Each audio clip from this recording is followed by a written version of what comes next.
যারা মাজারের পক্ষে এখন কথা বলছেন, এই যে গিয়াসউদ্দিন তাহেরি সাহেব যে হুঙ্কার দিয়েছে, ওরে বাবারে বাবা। তা আমি বলবো এই রকম হুঙ্কার আর কিছু আজগুবি যুক্তি তর্ক না করে আপনার যদি সমর্থন থাকে অবশ্যই মাজারের পক্ষে কোরআন থেকে একটি আয়াত দেখান, একটি হাদিস দেখান অন্তত, যে এই হাদিসে আল্লাহ রসুল সাল্লাল্লাহু আলাইহি সাল্লাম বলে গিয়েছেন যে তোমরা আমার উম্মত মরে গেলে তোমাদের কবরটা ভালো করে পাকা করবে, মজবুত করবে, গম্বুজ বানাবে, সেখানে শিরনি রানবে আর খাবে। এরকম কোনো হাদিস আছে? এমন কোনো আয়াত আছে? আমাদের জানা নেই। আপনাদের কারো যদি জানা থাকে দয়া করে জানাবেন। তো মূল কথা হলো যে এই বিষয়গুলো অবশ্যই আমাদের এড়িয়ে যেতে হবে। যা কোরআনে নাই হাদিসে নাই তা নিয়ে তর্ক বিতর্ক করা, কাদা ছোড়াছুড়ি করা, পরিবেশকে উত্ত্যক্ত করা, এটা কখনোই উচিত না। যারা মাজার পূজারী আলেম ওরা কিন্তু আবার হুঙ্কার দিচ্ছে, আল্লাহর ওলিদের মাজার তোমরা ভেঙে দিচ্ছ। আর ওদের সঙ্গে কিছু জনসাধারণ, জি হুজুর ঠিক বলেছেন, ঠিক বলেছেন। কারণ হুজুর বলছে মাজারের পক্ষে, এখন জনসাধারণ বুঝুক আর না বুঝুক, ঠিক বলেছেন হুজুর। কোনো পীর সাহেব, কোনো আল্লাহওয়ালা, কোনো নবী রসুল, কোনো সাহাবায়ে কেরাম কখনোই বলে যাননি যে আমার মরার পরে আমার এরকম পাকা মাজার হতে হবে, দোতলা, তিনতলা, পাঁচতলা, 10তলা গম্বুজ বিশিষ্ট হতে হবে, এখানে বড় বড় ড্যাক বসাতে হবে, হাঁড়ি চাঁদা তুলতে হবে, খিচুড়ি পাকাতে হবে। কোনো আল্লাহর ওলি এমন বলে যাননি। চ্যানেলটি সাবস্ক্রাইব করে আমাদের সঙ্গেই থাকুন। আলহামদুলিল্লাহি ওয়া কাফা ওয়া সালামুন আলা ইবাদিহিল্লাযীনা ইসতাফা, আম্মা বা'দ, ফাআউযু বিল্লাহি মিনাশ শাইতানির রাজীম। বিসমিল্লাহির রহমানির রহিম। লাম ইয়াকুনিল্লাযীনা কাফারু মিন আহলিল কিতাবি ওয়াল মুশরিকিনা মুফাক্কিনা হাত্তা তা'তিয়াহুমুল বায়্যিনাহ রাসূলুম মিনাল্লাহি ইয়াতলু সুহুফাম মুতাহহারা ফিহা কুতুবুন কাইয়্যিমা। সম্মানিত সুধী, 30 নম্বর পারার ধারাবাহিক তাফসিরের আলোকে আমরা আজকে আলোচনা শুনতে যাচ্ছি সূরাতুল বায়্যিনা। এই সূরাতুল বায়্যিনাটা মক্কায় অবতীর্ণ নাকি মদিনায় অবতীর্ণ, এটা নিয়ে বিশদ ইখতিলাফ এবং মতানক্য থাকলেও অধিকাংশ মুফাসসিরিনে কেরামদের মত হচ্ছে সূরাতুল বায়্যিনা মদিনায় অবতীর্ণ। সূরাতুল বায়্যিনাতি মাদানিয়্যাহ। সূরাতুল বায়্যিনার আয়াত সংখ্যা 8, শব্দ সংখ্যা 25, অক্ষর সংখ্যা 149। সূরাতুল বায়্যিনা অবতীর্ণের একটি প্রেক্ষাপট রয়েছে, খুব নাজুক একটি প্রেক্ষাপট। নবী আলাইহিস সালাম যখন নবুয়ত প্রাপ্ত হননি বা তিনার জন্মের আগে থেকেও ইহুদি এবং খ্রিস্টানদের মধ্যে খুব ব্যাপকভাবে সুপরিচিত ছিলেন আমাদের নবীজি। আপনারা সূরাতুদ দুহার তাফসিরের মধ্যে শুনেছেন আল্লাহ সুবহানাহু ওয়া তাআলা সেখানেও নবী আলাইহিস সালামের বিষয়ে বলেছেন। আমি সেই আলোকে অনেক আয়াত উল্লেখ করেছি, তার মাঝে একটি আয়াত সূরাতুল বাকারাতে এসেছে। আল্লাহ বলেছেন ইয়ারিফুনাহু কামা ইয়ারিফুনা আবনাআহুম। ইহুদি আর খ্রিস্টানরা নবী আলাইহিস সালামকে নিজের সন্তানদের মতোই চিনতেন, এমন চিনত যে চিনার মধ্যে কোনো প্রকার কোনো অস্বচ্ছতা, কোনো জড়তা, কোনো সন্দেহ কিছুই ছিল না। কারণ তাদের কাছে যে আসমানি কিতাব ছিল, তাওরাত এবং ইনজিল, এই সমস্ত আসমানি কিতাবের মধ্যেই নবী আলাইহিস সালামকে নিয়ে ডিটেলস পরিচয় আল্লাহ তাআলা তুলে ধরেছিলেন। যে কারণে নবী আলাইহিস সালামের নবুয়তের আগেই ইহুদি আর খ্রিস্টানরা আফসোস করতো আর বলতো, আমি যদি ওই সময় পর্যন্ত হায়াত পেতাম, আখিরি জামানার পয়গম্বরের নবুয়ত প্রাপ্তি পর্যন্ত আমি যদি হায়াত পেতাম তো অবশ্যই তাকে রসুল হিসেবে মানতাম, তার প্রতি অবতীর্ণকৃত আসমানি কিতাবকে আসমানি কিতাব হিসেবেই বিশ্বাস করতাম। তো যখন দেখা গেল রসুল আরবি সাল্লাল্লাহু আলাইহি সাল্লাম নবুয়ত প্রাপ্ত হয়েছেন এবং কোরআনুল করিমের দাওয়াত তাদেরকে দিচ্ছেন, কোরআনের সূরা আয়াতসমূহ তেলাওয়াত করে করে নবী আলাইহিস সালাম তাদেরকে শোনাচ্ছেন। তো তারা অস্বীকার করলো, কেউ তো স্বীকার করলো, অধিকাংশ অস্বীকার করলো। এই সময়ই আল্লাহ তাআলা সূরাতুল বাইয়িনা অবতীর্ণ করেছেন এবং তাদেরকে বিভিন্ন ইবাদতের জন্য হুকুম দিয়েছেন। মূর্তি পূজা থেকে, শিরক থেকে তাদেরকে দূরে থাকার জন্য আদেশ করেছেন, ইত্যাদি ইত্যাদি। সূরাতুল বাইয়িনা আল্লাহ তাআলা বলছেন, لم يكن الذين كفروا من أهل الكتاب والمشركين منفكين حتى تأتيهم البينة رسول من الله يتلو صحفا مطهرة فيها كتب قيمة وما تفرق الذين أوتوا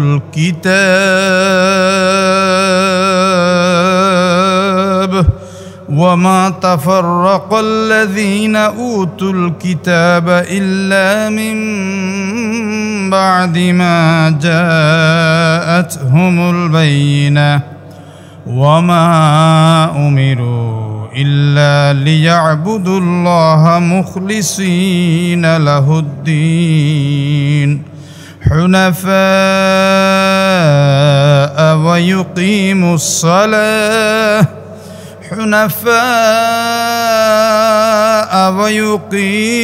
الصلاة ويؤتوا الزكاة وذلك دين القيمة لم يكن الذين كفروا من أهل الكتاب والمشركين منفكين আহলে কিতাবদের মধ্য থেকে যারা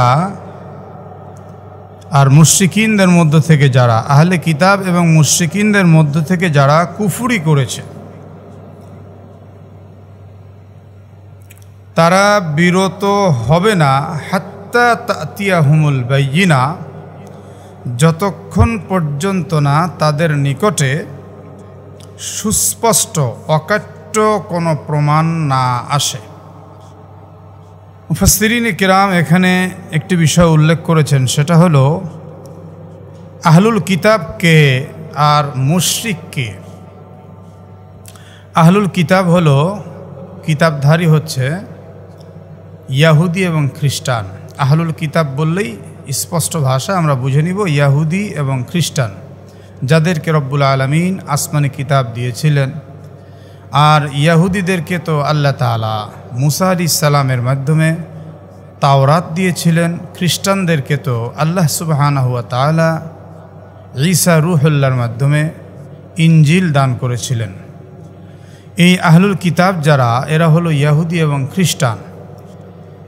এদের মধ্য থেকে আবার কেউ তো ছিল কাফের, অর্থাৎ ওই যে শুরুতে যে একটি প্রেক্ষাপট বলা হলো যে রাসূল সাল্লাল্লাহু আলাইহি সাল্লামের নবুয়ত পেলে, ওই সময় পর্যন্ত তারা জীবন পেলে, হায়াত পেলে রাসূল সাল্লাল্লাহু আলাইহি সাল্লামের নবুয়তকে তারা স্বীকার করবে।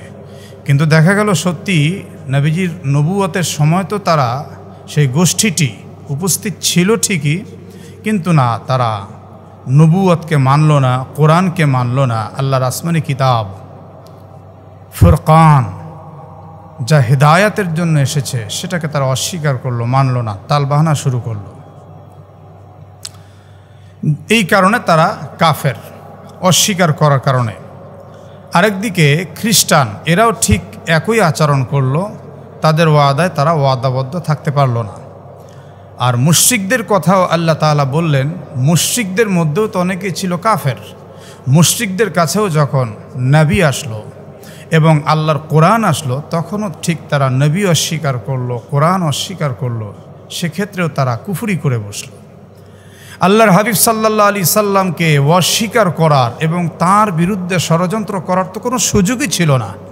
কারণ হলো হুজুর আরবি সাল্লাল্লাহু আলাইহি সাল্লাম তো প্রথম জীবন থেকে আন্দোলন করে করে করে করে তিনি নবী হওয়ার দাবি করেননি।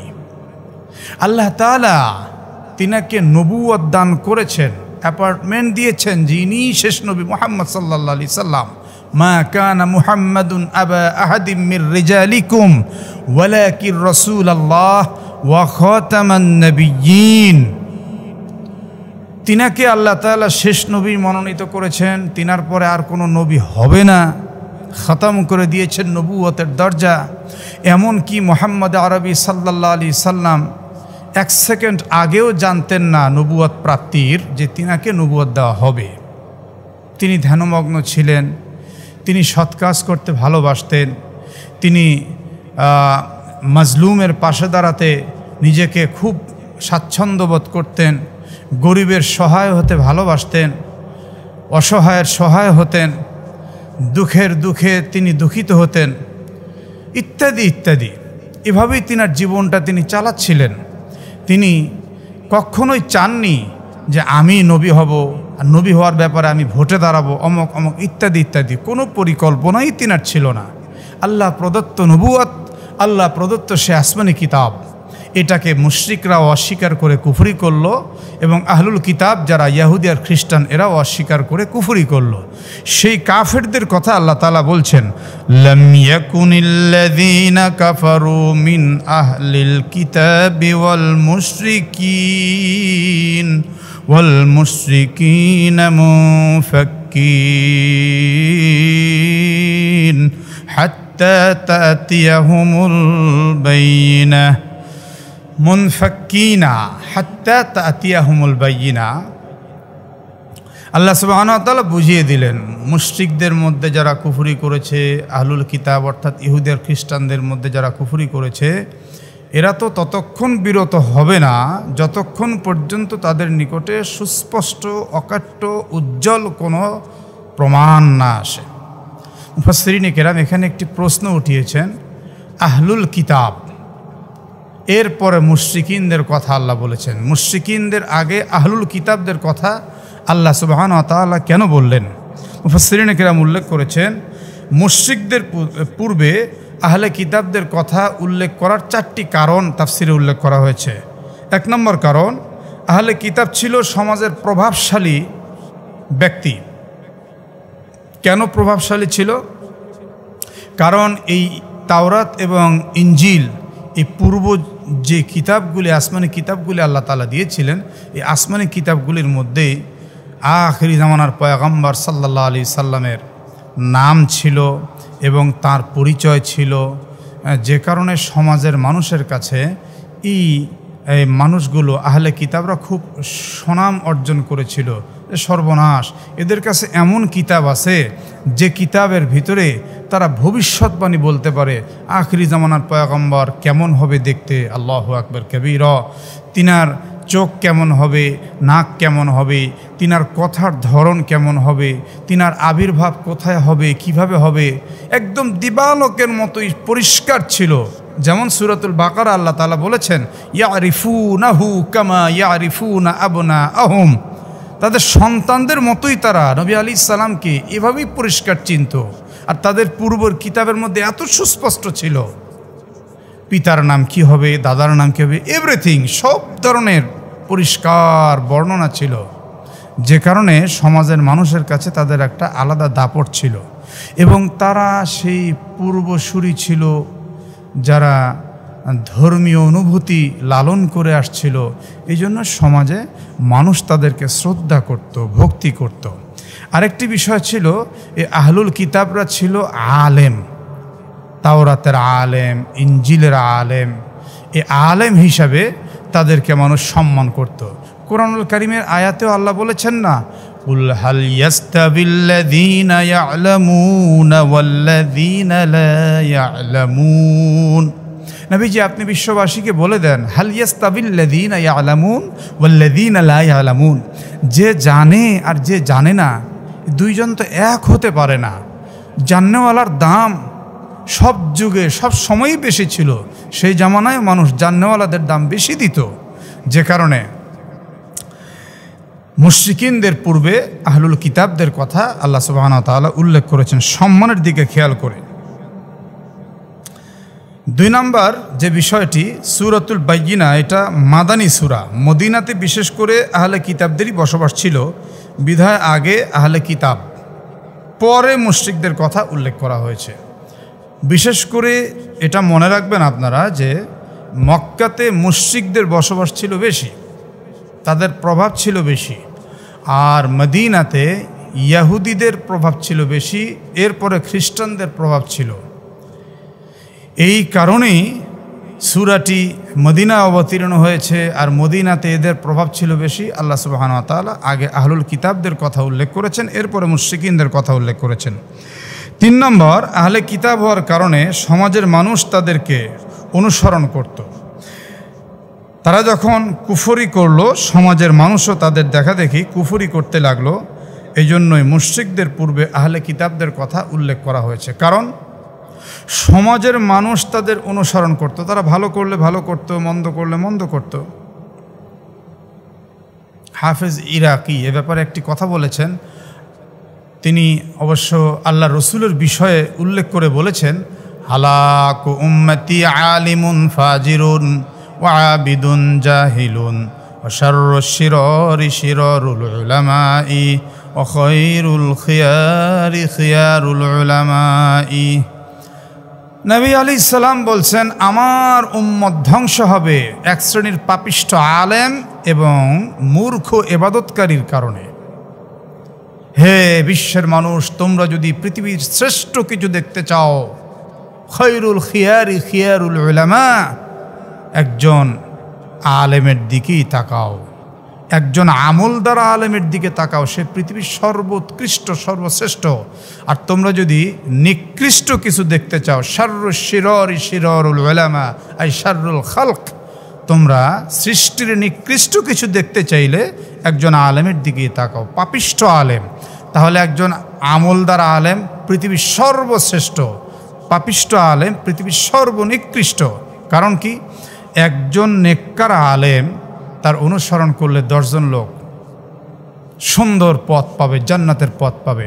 আর একজন বদকার আলেম, আলেম মাথায় পাগড়ি, মুখে লম্বা দাড়ি, গায়ে লম্বা জামা, কিন্তু সে গালমন্দ করে, পাপের কথা বলে, গীবত করে, শিকায়াত করে, চুগলখড়ি করে, মুনাফিকি করে।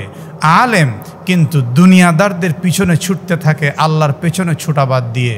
আলেম কিন্তু সে সুদি কারবারের সঙ্গে জড়িয়ে পড়েছে, নাউজুবিল্লাহি মিন জালিক।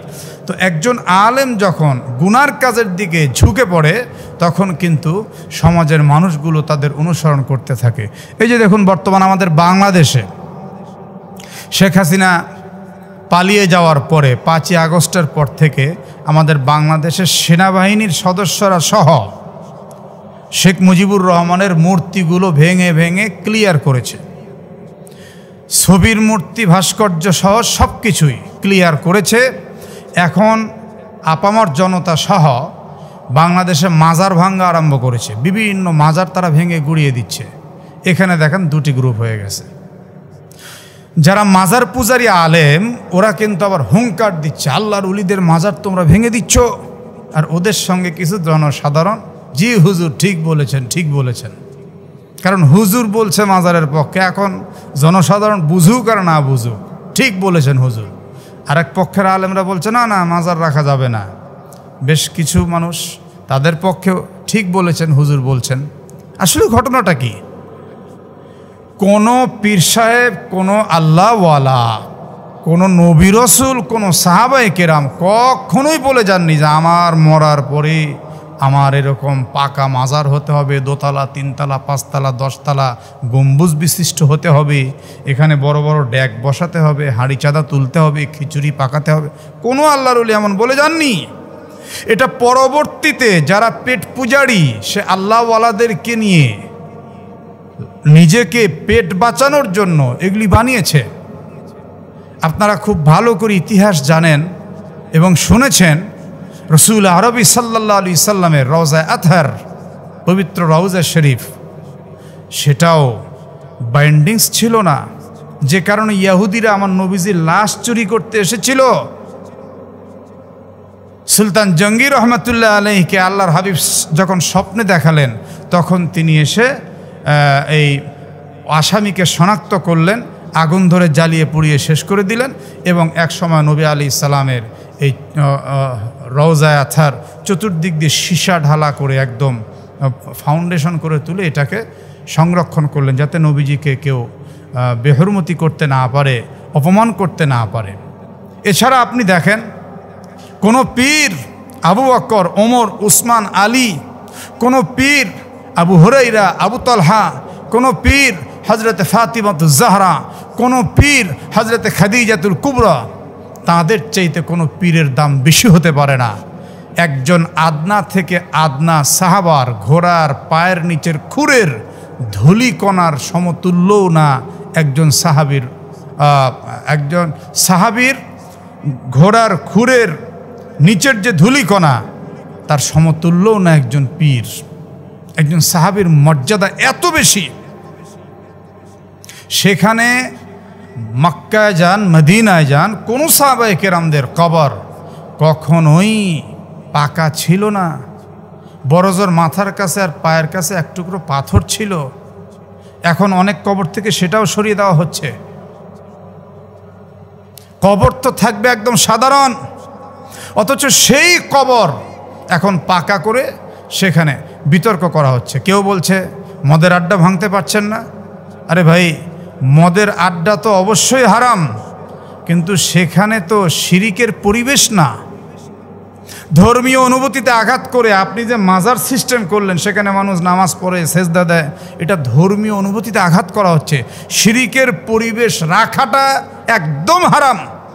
সুতরাং আমি বলছি, পক্ষ বিপক্ষ না করে নামাজ মানুষ মসজিদে পড়বে, আর আল্লাহর ওলি যারা, তাদের কবর স্বাভাবিক যেমন ছিল তেমনই থাকবে। যে কারণে পূর্ব যুগের যত এই আহলুল কিতাব ছিল, এদেরকে মানুষ চরম সম্মান করত, শ্রদ্ধা করত, ভালোবাসত। আর তারা যখন স্লিপিং ঘটলো, তাদের যখন পদস্খলন ঘটলো, মানুষ তাদের অনুসরণ করতে লাগলো। এই জন্য সাবধান মুমিন মুসলমান, বর্তমানে যে কোনো হুজুর আর যে কোনো মোল্লা মুন্সি একদিকে ডাক দিলে দৌড় দেওয়া যাবে না। বুঝতে হবে যে আসলে সে কোরআনের সঙ্গে মিল রেখে আমাকে ডাক দিচ্ছে কিনা। যদি তার কথা কোরআন হাদিসের সঙ্গে মিল না থাকে, তার ডাকে সাড়া দেওয়া যাবে না। সে যত বড় পাগড়িধারী হোক আর দাড়িওয়ালা টুপিওয়ালা হোক, সাড়া দিতে গেলে একটু হিসাব করেই সাড়া দিতে হবে। আর কোরআনুল কারীমের কবর সংক্রান্ত যতগুলো আয়াত আমি পড়েছি, কোনো আয়াতে মৃত্যুর পরে মানুষকে কবর দিয়ে তারপরে সেখানে সংরক্ষণ করে ফাউন্ডেশন দিয়ে উঁচা করে গম্বুজ বানাতে হবে, সুস্পষ্টভাবে এবং অস্পষ্টভাবেও কোরআনের কোনো আয়াতে এমন কথা আমি পাইনি। কবর শব্দে কোরআনে আয়াত আছে, ফাকবারাহ শব্দে কোরআনে আয়াত আছে, মাকাবির শব্দে কোরআনে আয়াত আছে। এরকম 8 জায়গায় আমি পেয়েছি আমার তদন্তে। আপনাদের তদন্ত যদি আপনারা করেন আরও বেশি পেতে পারেন কবর সংক্রান্ত আয়াত, কিন্তু আমি 8 জায়গায় পেয়েছি কবর সংক্রান্ত শব্দে আয়াত। আমি কোনো জায়গাতে মাজার সংক্রান্ত কোনো শব্দ আমি পাইনি কোরআনে। হাদিসে আপনি যত হাদিস দেখেন, যারা মাজারের পক্ষে এখন কথা বলছেন, এই যে গিয়াসউদ্দিন তাহেরি সাহেব যে হুঙ্কার দিয়েছে, ওরে বাবারে বাবা। তা আমি বলবো, এই রকম হুঙ্কার আর কিছু আজগুবি যুক্তি তর্ক না করে, আপনার যদি সমর্থন থাকে অবশ্যই কোরআনের পক্ষে, মাজারের পক্ষে কোরআন থেকে একটি আয়াত দেখান, একটি হাদিস দেখান অন্তত, যে এই হাদিসে আল্লাহ রসুল সাল্লাল্লাহু আলাইহি সাল্লাম বলে গিয়েছেন যে তোমরা আমার উম্মত মরে গেলে তোমাদের কবরটা ভালো করে পাকা করবে, মজবুত করবে, গম্বুজ বানাবে, সেখানে শিরনি রানবে আর খাবে। এরকম কোনো হাদিস আছে? এমন কোনো আয়াত আছে? আমাদের জানা নেই। আপনাদের কারো যদি জানা থাকে দয়া করে জানাবেন। তো মূল কথা হলো যে এই বিষয়গুলো অবশ্যই আমাদের এড়িয়ে যেতে হবে। যা কোরআনে নাই, হাদিসে নাই, তা নিয়ে তর্ক বিতর্ক করা, কাদা ছোড়াছড়ি করা, পরিবেশকে উত্ত্যক্ত করা, এটা কখনোই উচিত না। মুশরিকিনদের পূর্বে আহলে কিতাবদের কথা আল্লাহ উল্লেখ করলেন। এর 4 নম্বর কারণ হলো, এই মুশরিকিনরা, আহলুল কিতাব যারা, মুহাম্মদ সাল্লাল্লাহু আলাইহি সাল্লাম শেষ নবী এটা জেনেও আহলে কিতাবিগণ শেষ নবী অস্বীকার করেছে বিধায় তাদের কথা আগে বলা হয়েছে। মুশরিকরা কিন্তু পূর্ব থেকে ওইভাবে জানতো না যেভাবে জানতো আহলে কিতাবরা। কারণ আহলে কিতাবদের কাছে আল্লাহ সুবহানাহু ওয়া তাআলা আসমানি কিতাব দিয়েছেন। এই আসমানি কিতাবের মধ্যে তাওরাতে, জবুরে তাদের একদম পরিষ্কার জানা ছিল যে মুহাম্মদ সাল্লাল্লাহু আলাইহি সাল্লাম শেষ নবী। এটা কিন্তু মুশরিকরা ওইভাবে জানতো না। এরা জানার পরেও অস্বীকার করেছে বিধায় আল্লাহ তাআলা আহলুল কিতাবদের কথা আগে উল্লেখ করেছেন। এখন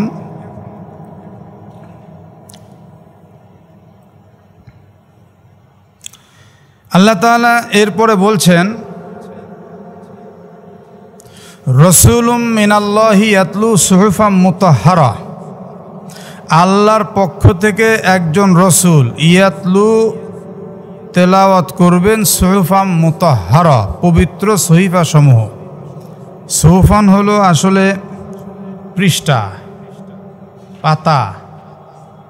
আল্লাহ তাআলা লৌহে মাহফুজে, বাল হুয়া কুরআনুম মাজিদুন ফি লাউহিম মাহফুজ, লৌহে মাহফুজে কোরআনুল কারীমকে সুসংরক্ষিত রেখেছেন, লিপিবদ্ধ করে রেখেছেন।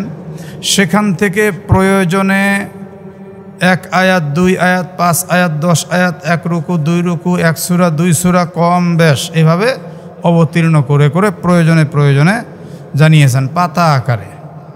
আবার কোন কোন মুফাসসিরিনে কিরাম এ বিষয়ে সুহুফ, এই সুহুফান বলতে উল্লেখ করেন আল্লাহর হাবিব সাল্লাল্লাহু আলাইহি সাল্লাম এমন একজন রসুল যিনি শুধু কোরআনের তেলাওয়াত করে শোনাবেন তা নয়, তিনি পূর্বযুগের যত সহিফা এবং আসমানি কিতাব সব কিছু তিনি পাঠ করে শোনাবেন।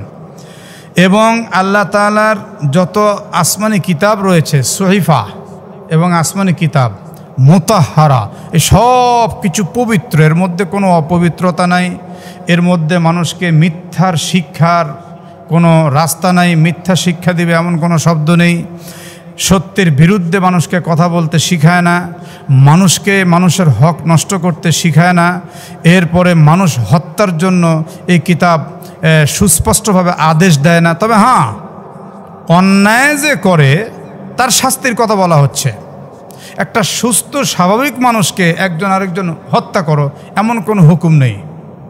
যেমন পৃথিবীর অনেক সন্ত্রাস, গডফাদার, মাফিয়া, অনেক সরকার নিজেকে টিকিয়ে রাখতে গিয়ে লাশের পর লাশ, নিরীহ মানুষের কাঁধে পা রেখে বেঁচে থাকা এবং মানুষকে জেল জুলুম মিথ্যা কেস চাপিয়ে নিজেকে টিকিয়ে রাখা, এগুলো হলো নোংরামি।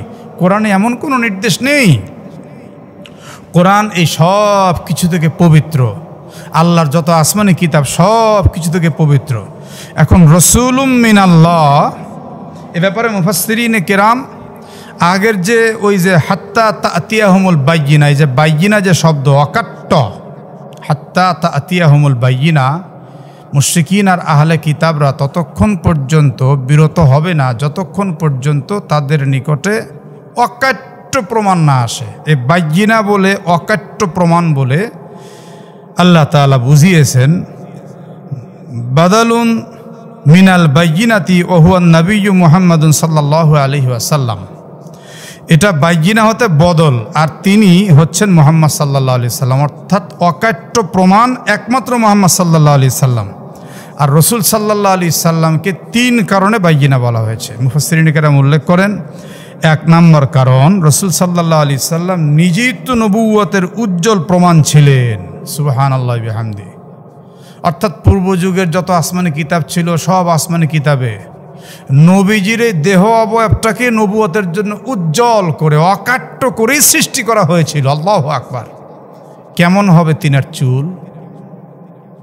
পূর্বযুগের আসমানি কিতাবে ধারাবাহিকভাবে তা বলা হয়েছিল। কেমন হবে তিনার ভ্রু, কপালটা কেমন হবে, নাক কেমন হবে, চোখ কেমন হবে, তিনার ঠোঁট কেমন, গালটা কি বসে যাওয়া হবে না গোশতপূর্ণ হবে, দাড়ি ঘন হবে না পাতলা হবে, চমকদার হবে না দেখতে কুৎসিত লাগবে, তার হাত কেমন হবে, পা কেমন হবে, বক্ষ কেমন হবে, এভরিথিং, তার সব কিছুর মধ্যেই এমন একটা চমক আর এমন একটা উজ্জ্বলতা সৃষ্টি করা হয়েছিল। একজন মানুষ মুহাম্মদ সাল্লাল্লাহু আলাইহি সাল্লামকে দেখলেই সে বুঝতে পারত যে ইনি সে বাইয়িনা, ইনি সেই শরিয়াতের অকাট্য প্রমাণ, ইনি সে নবুয়তের অকাট্য প্রমাণ। আল্লাহ সুবহানাহু ওয়া তাআলা নবীজিকে বাইয়িনা বলে আখ্যায়িত করেছেন। এটা এক নম্বর কারণ। দু নম্বর কারণ হলো নবী আলাইহিস সালামের এমন একটা জীবন ছিল, তিনি ছিলেন পৃথিবীর সমস্ত মানব জগতের একমাত্র মহামানব যার আকলের মধ্যে কোনো বিষয়ে কোনো ঘাটতি ছিল না, যার জ্ঞান গরিমের মধ্যে সায়েন্স বলেন, বিজ্ঞান বলেন, ইকোনমিক্স বলেন, ইতিহাস বলেন, ঐতিহ্য বলেন, তথ্য বলেন, তত্ত্ব বলেন, ভৌগোলিক জ্ঞান বলেন, মহাবিশ্বের জ্ঞান বলেন। বলবেন এটা কি বললেন? হ্যাঁ, পৃথিবীর কোনো ব্যক্তি যদি 100টি ভাষার উপরেও পাণ্ডিত্য অর্জন করে 101 নম্বরে গিয়ে তার ঘাটতি আছে। কিন্তু মুহাম্মদ সাল্লাল্লাহু আলাইহি সাল্লামের জ্ঞানে গুণে কোনো ঘাটতি নেই, কোনো ঘাটতি নেই। যে সময় মহাকাশ নিয়ে মানুষ চিন্তা করবে তো দূরের কথা, সেই সময় মুহাম্মদ সাল্লাল্লাহু আলাইহি সাল্লাম মহাকাশের খবর মানুষকে বলতেন। ওয়াশ-শামসু তাজরি লিমুস্তাকাররিল লাহা যালিকা তাকদীরুল আজিজুল আলীম ওয়াল কমারা কদ্দারনাহু মানাজিলা হাত্তা আদা কাল উরজুনিল কদীম লাশ-শামসু ইয়ানবাগী লাহা আন তুদরিকাল কমারা ওয়ালাল লাইলু সাবিকুন নাহার ওয়া কুল্লুন ফি ফালাকিন ইয়াসবাহুন।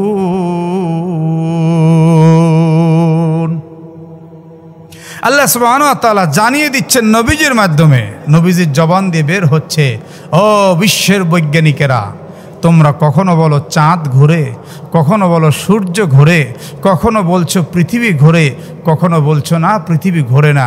আরে ১৫০০ বছর পূর্বে রব্বে কায়নাত তিনি বলে দিয়েছেন ওয়াকুল্লুন ফি ফালাকিন ইয়াসবাহুন, সব কিছুই ঘুরে, সূর্য ঘুরে, চাঁদ ঘুরে, তারকা ঘুরে, পৃথিবী ঘুরে, গ্রহ, উপগ্রহ, নক্ষত্র, গ্যালাক্সি, ব্ল্যাক হোল, ধূমকেতু, উল্কাপিণ্ড, যার যার কক্ষপথে সে এসে ঘুরতে থাকে, চলতে থাকে। যখন মানুষ মহাকাশ নিয়ে ভাবতেই পারেনি, তখন মহাকাশের সংবাদ দিয়েছেন আমার নবীজি। সমস্ত বৈজ্ঞানিকরা তার জ্ঞান গরিমার সামনে মাথা নত করতে বাধ্য হয়েছে। স্বামী হিসাবে কেউ যদি আমার নবীজিকে দেখতে চায়, তিনি হবেন পৃথিবীর শ্রেষ্ঠ স্বামী। রাজনৈতিক ব্যক্তিত্ব হিসেবে যদি কেউ নবীজিকে দেখতে চায়, তো পৃথিবীর শ্রেষ্ঠ রাজনৈতিক ব্যক্তিত্ব আমার নবীজি। আল্লাহু আকবার কবীরা। কেউ যদি ব্যবসায়ী হিসেবে আমার নবীজিকে দেখতে চায়, তো পৃথিবীর শ্রেষ্ঠ ব্যবসায়ী আমার নবীজি। আল্লাহু আকবার। কেউ যদি আমার নবীজির ব্যবসা নীতিমালা ফলো করে, তো ইনশাআল্লাহ সে পৃথিবীর সবচেয়ে শ্রেষ্ঠ ব্যবসায়ী হবে।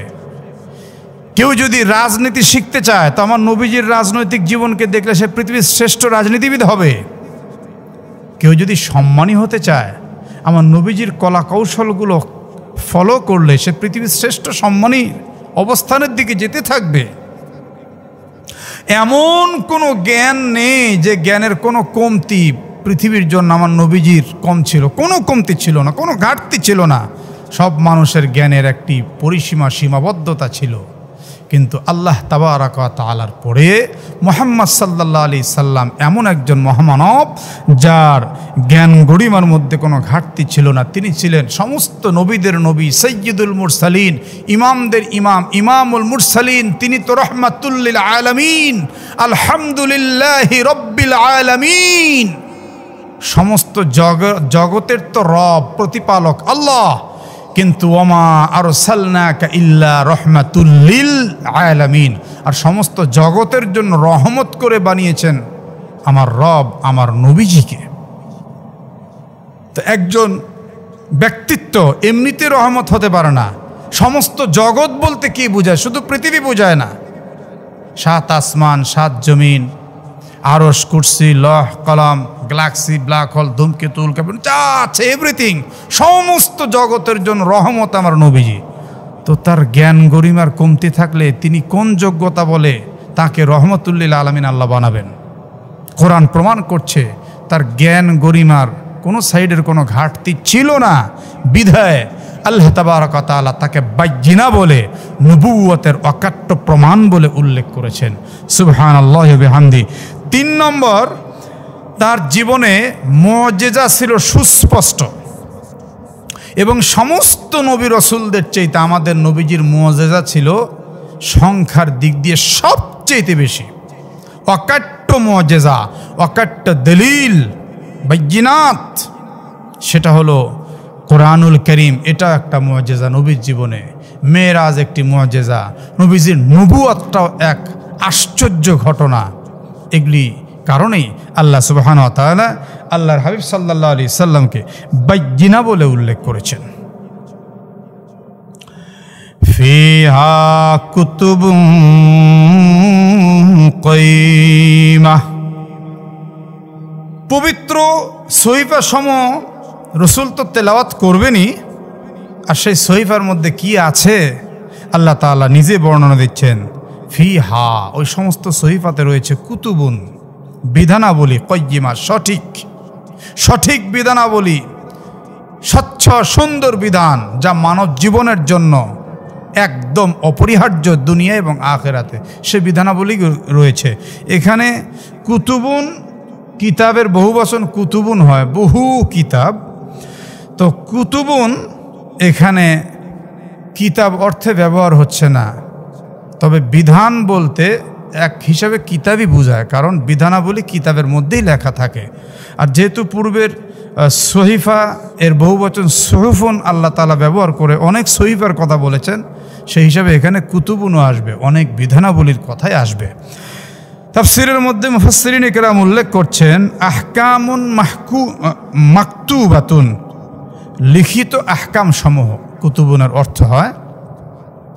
এরপরে রব্বুল আলামিন বলছেন, ওমা তাফাররাকাল্লাযীনা উতুল কিতাবা ইল্লা মিন বা'দি মা জাআতহুমুল বায়িনাহ। উতুল কিতাব, কিতাবওয়ালা, যাদেরকে কিতাব দেওয়া হয়েছিল, আহলুল কিতাব যারা, অর্থাৎ ইহুদি আর খ্রিস্টান, এরা তো নবী আলাইহিস সালামের নবুয়তের পূর্বে খ্রিস্টীয় ধর্ম, ইহুদি ধর্ম, তাওরাত, ইনজিল এগুলিকে মেনে চলারই চেষ্টা করত অধিকাংশরাই। ইল্লা মিন বাদি মা জাআতুহুমুল বায়িনা, তবে যখন তাদের নিকটে বায়িনা আসলো, অকাট্য প্রমাণ আসলো, মুহাম্মদ সাল্লাল্লাহু আলাইহি সাল্লাম নবুয়ত এর আত্মপ্রকাশ ঘটালেন এবং আল্লাহর কালাম আসলো কোরআনুল করিম, তখনই তারা বিভক্তির সৃষ্টি করলো। তাফরিক, ফাররাকা ইউফাররিকু তাফরিকান ফাহুয়া তাফরিক করলো, দূরত্ব সৃষ্টি করলো, বিভাজন সৃষ্টি করলো। কেউ কেউ তো লাখে 2-1 হতে পারে কালেমা পড়লো, কিন্তু অধিকাংশই পথভ্রষ্ট হয়ে গেল। কোরআনের অন্যান্য আয়াতের মধ্যে এসেছে তারা তৃত্ববাদকে গ্রহণ করলো। খ্রিস্টানরা তো 3 খোদায় বিশ্বাসী হয়ে গেল, নাউজুবিল্লাহি মিন যালিক। কেউ তো বলল আল্লাহ একজন, ঈসা মসিহার একজন, আর হচ্ছে মারিয়াম আল্লাহর স্ত্রী, নাউজুবিল্লাহ। কেউ কেউ তো বলে ফেললো উজাইর নবী আল্লাহর বেটা। কোরআনুল কারীমে আল্লাহ তাআলা আয়াত উল্লেখ করে দিয়ে এই বিষয়টিও জানিয়ে দিয়েছেন। ওয়াকালাতিল ইয়াহুদু উযাইরুন ইবনুল্লাহ, ওয়াকালাতিল ইয়াহুদু উযাইরুন ইবনুল্লাহি, ওয়াকালাতিন নাসারাল মাসীহ ইবনুল্লাহ। খ্রিস্টান সম্প্রদায় ঈসা রুহুল্লাহকে আল্লাহর বেটা বলতো, আর ঈসা রুহুল্লাহ ব্যতীত যে উজাইর নবী ছিল, ইহুদি সম্প্রদায় এরা আবার হযরত উজাইর নবীকে আল্লাহর বেটা বলে। আস্তাগফিরুল্লাহিল আযীম। আল্লাহ তো সূরাতুল ইখলাসের মধ্যে বলেই দিয়েছেন, লাম ইয়ালিদ ওয়া লাম ইউলাদ, আমি আল্লাহ তো কাউকে জন্ম দেইনি, আমাকেও কেউ জন্ম দেয়নি, আমার বাপ মাও নাই, আমার সন্তানাদিও নাই, আর তোমরা বলে ফেললে ঈসা আমার ছেলে, উজাইর আমার ছেলে। কি বললা তোমরা? আল্লাহ তাআলা তিনি সব কিছু থেকে পবিত্র, তিনি সুবহান, সুবহান আল্লাহ, আল্লাহ পবিত্র। সন্তান থেকে পবিত্র, স্ত্রী থেকে পবিত্র, আত্মীয় স্বজন থেকে পবিত্র, আল্লাহ সমস্ত জাতিগত সত্তা থেকে পবিত্র। আল্লাহই এক জাত, যার কোনো জাত নেই, তিনি হচ্ছেন লা শারিক। সম্মানিত সুধী, তো ইহুদি আর খ্রিস্টানরা আমাদের নবীজির নবুয়তের পূর্বে তারা কিন্তু বিভাজন সৃষ্টি করেছিল না ইল্লা, তবে হ্যাঁ তারা বিভাজন সৃষ্টি করেছিল মিম বাদি মা জাআতহুমুল বায়িনা, তাদের নিকটে বাইজিনা আসার পরে, অকাট্য প্রমাণ, নবীজির নবুয়ত, মুজিজা, নবীজির এই কোরআনুল কারীমের দাওয়াত, এগুলি আসার পরে তারা ঘুরে বসলো। এরপরে আল্লাহ তাআলা বলছেন, ওয়ামা উমিরু ইল্লা লিয়াবুদুল্লাহা মুখলিসিনা লাহুদ্দীন হুনাফা ওয়া ইউকিমুস সালাতা ওয়া ইউতুজ যাকাতা ওয়া যালিকা দীনুল কাইয়্যিমা। ওয়ামা উমিরু আয় ফি কিতাবিহিমুত তাওরাতি ওয়াল ইনজিলি, আল্লাহ তাআলা তাদেরকে নির্দেশ করেছিলেন, ওমা উমিরু, আল্লাহ তাদেরকে আদেশ করেছিলেন তাদের ইনজিলে এবং তাওরাতে। কি আদেশ করেছিলেন? ইল্লা লিয়াবুদুল্লাহ আয় আইয়াবুদুহু মুখলিসিনা লাহুদ্দিন, তাদেরকে একনিষ্ঠভাবে একমাত্র লাহুদ্দিন, দ্বীনের ব্যাপারে একমাত্র আল্লাহ তাআলার গোলামি করতে আদেশ করেছিলেন। অন্য কোনো আদেশ তাদেরকে করা হয়নি যে তোমরা আল্লাহ বাদ দিয়ে মাজারে সেজদা করো, নাউজুবিল্লাহ, আল্লাহ বাদ দিয়ে পীরের পায়ে সেজদা করো, নাউজুবিল্লাহ, হ্যাঁ, আল্লাহ ছাড়া কারো কাছে মাথা নত করা যাবে না, এই শিক্ষা দেওয়া হয়েছিল। আল্লাহ তাবারক ওয়া তাআলা ছাড়া ইবাদতের উপযুক্ত আর কেউ না, এই শিক্ষাই দেওয়া হয়েছিল, এই হুকুমটাই করা হয়েছিল। যেমন আমাদেরকে, তেমন পূর্ববর্তী সমস্ত নবী রাসূলদেরকে, তাদের উম্মতদেরকে একই হুকুম করা হয়েছিল। হুনাফা, কথাটার গুরুত্ব আরোপ করার জন্য আল্লাহ তাআলা আবার বলছেন হুনাফা, মনে প্রাণে নির্ভেজালভাবে তোমরা গোলামি করবে একমাত্র রবের। এতক্ষণ এই সূরাতুল বাইয়িনার 1 নং আয়াত থেকে নিয়ে 4 নং আয়াতের একদম শেষ পর্যন্ত তাওহীদের শিক্ষা দিয়েছেন। তাওহীদ, ঈমানকে সলিড করার শিক্ষা, তথা ইহুদি আর খ্রিস্টানদের নোংরামি উপস্থাপন করে বুঝালেন এগুলি বর্জন করে ঈমানকে একদম শিরক মুক্ত করো, কুফর মুক্ত করো। এরপরে একনিষ্ঠভাবে, খালেসভাবে, একদম এক মন প্রাণ, এক খেয়ালে এক রবের গোলাম হয়ে যাও। হুনাফা, আর মনে প্রাণে তার গোলামি করবে কিভাবে? ওয়ায়ুকিমুস সালাহ, সালাত কায়েম করার মাধ্যমে তোমরা সালাত কায়েম করবে। এই হুকুম যেমন আগেও ছিল আহলুল কিতাবদের প্রতিও, সবার প্রতি, আমাদের প্রতিও তাই। ওয়ায়ুতুজ যাকাত, এবং সমর্থবান যারা তারা যাকাত প্রদান করবে। ওয়া যালিকা দীনুল কাইয়্যিমা, আর এটাই হলো দীনুল কাইয়্যিমা, সঠিক দিন। মাজার পূজা সঠিক দিন নয়, মাজারে বাবার নামে গরু জবাই দেওয়া সঠিক দিন নয়, নেতার চামচামি করা সঠিক দিন নয়, নেতার হুকুমে ইসলামের উপরে আঘাত করা, ওলামায়ে কেরামদেরকে আঘাত করা, এটা সঠিক দিন নয়। সঠিক দিন কেবল আমার রবের জন্যই প্রস্তুত থাকা, রবের জন্য মাথা ঝুঁকিয়ে দেওয়া, প্রয়োজনে রবের জন্য জীবন দেওয়া, জীবন উৎসর্গ করতে পারা, এটাই সঠিক দিন। ওয়া যালিকা দীনুল কাইয়্যিমা, এটাই সঠিক দিন। এরপর আল্লাহ সুবহানাহু ওয়া তাআলা তাওহীদের শিক্ষা দিয়ে ইবাদতের হুকুম দেওয়ার পরে এবার কিছু ফলাফল বর্ণনা করছেন। যারা কুফরি করবে তাদের ফলাফল কি হবে, যারা ঈমান আনবে তাদের ফলাফল কি হবে, আর যে ফলাফলটা ঈমানদারদেরকে দেবেন এটা চিরস্থায়ী হবে না ক্ষণস্থায়ী হবে। আল্লাহু আকবার, কি সুন্দর করে আল্লাহ তাআলা বলছেন, ইন্নাল্লাযীনা কাফারু মিন আহলিল কিতাবি ওয়াল মুশরিকিনা ফী নারি জাহান্নাম খালিদিনা ফীহা উলাইকা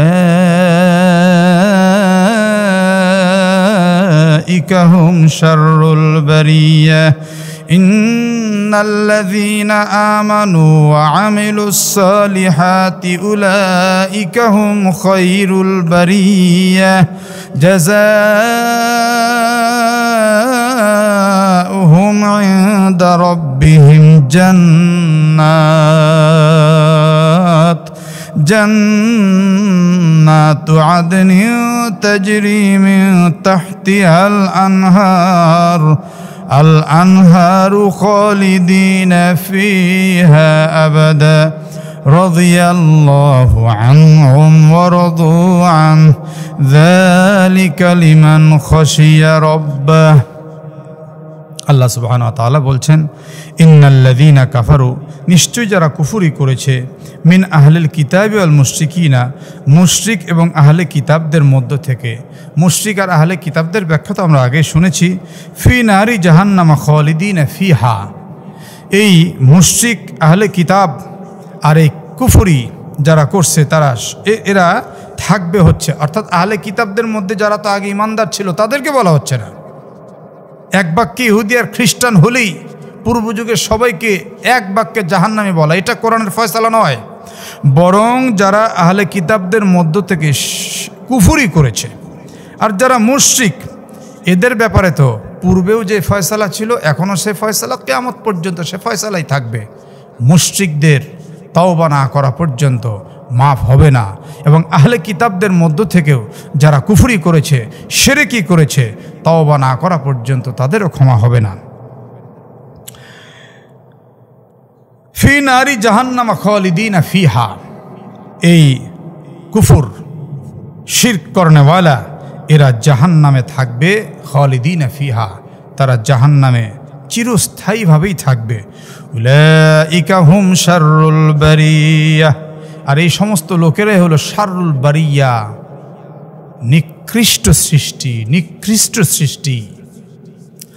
ইন্নাল্লাযীনা আমানু ওয়া আমিলুস সালিহাতি উলাইকা হুম খায়রুল বারিয়া, নিশ্চয়ই যারা ঈমান এনেছে, ওয়া আমিলুস সালিহাত, আর সৎকর্ম করেছে, উলাইকা হুম খায়রুল বারিয়া, তারাই সৃষ্টির শ্রেষ্ঠ লোক, সৃষ্টির শ্রেষ্ঠ মানুষ।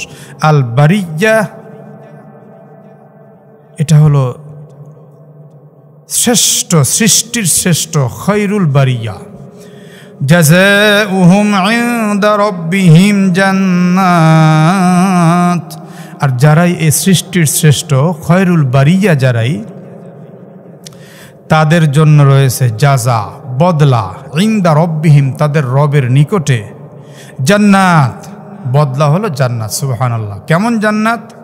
আদনিন, উত্তম জান্নাত। উত্তম জান্নাতে কি থাকবে? তাজরি মিন তাহতিহাল আনহার, সেই উত্তম জান্নাতের তলদেশ দিয়ে থাকবে নহর সমূহ প্রবাহিত। খালিদিনা ফিহা আবাদা, আর সেই উত্তম জান্নাতে ইমানদার আমলদারেরা চিরস্থায়ীভাবে থাকবে। কেউ তাদেরকে সেখান থেকে বের হতে বলবে না, তারাও কখনোই আর বের হবে না। রাদিয়াল্লাহু আনহুম ওয়া রাদু আন, তাদের উপরে আল্লাহ সন্তুষ্ট আর তারাও আল্লাহর প্রতি সন্তুষ্ট, অর্থাৎ এই ইমানদারেরা। যালিকা লিমান খাশিয়া রাব্বাহ, এই সমস্ত উপদেশ আর এই সমস্ত কথাগুলো তো ওই ব্যক্তিদের জন্য। খাশিয়া রব্বাহু, খাশিয়া, যে ভয় করে, রব্বাহু, তার রবকে। যে রবকে ভয় করে সে তো মিথ্যা বলতে পারে না, সে দেশের কোটি কোটি টাকা আত্মসাৎ করে বিদেশে পালিয়ে যেতে পারে না, বেগম পাড়া বাড়ি করতে পারে না, ভারতে পাচার করতে পারে না। রবের ভয় যদি কারো মধ্যে থাকে, সয়াবিন পাম অয়েল মিশ দিতে পারে না, হলুদের গুঁড়ার মধ্যে আটা মিশ দিতে পারে না, ডালডার সঙ্গে ভেজাল মিশ দিতে পারে না, সরিষার তেলে ভেজাল মিশ দিতে পারে না, মানুষকে ধোঁকা দিতে পারে না। যার মধ্যে রবের ভয় থাকে সে কখনোই কোনো খারাপি করতে পারে একদম না। সম্মানিত সুধী, আমরা সূরাতুল বাইয়িনার যে মেসেজগুলো পেলাম, আমরা মুশরিকিনদের মতো, আহলে কিতাবদের মতো কোরআনকে অস্বীকার করব না, আল্লাহ রসুল সাল্লাল্লাহু আলাইহি সাল্লামকে অস্বীকার করব না, এমনকি আমাদের ঈমানকে খাঁটি করব, খাঁটি ঈমান নিয়ে রবের গোলাম হব, সালাত কায়েম করব, জাকাত প্রদান করব।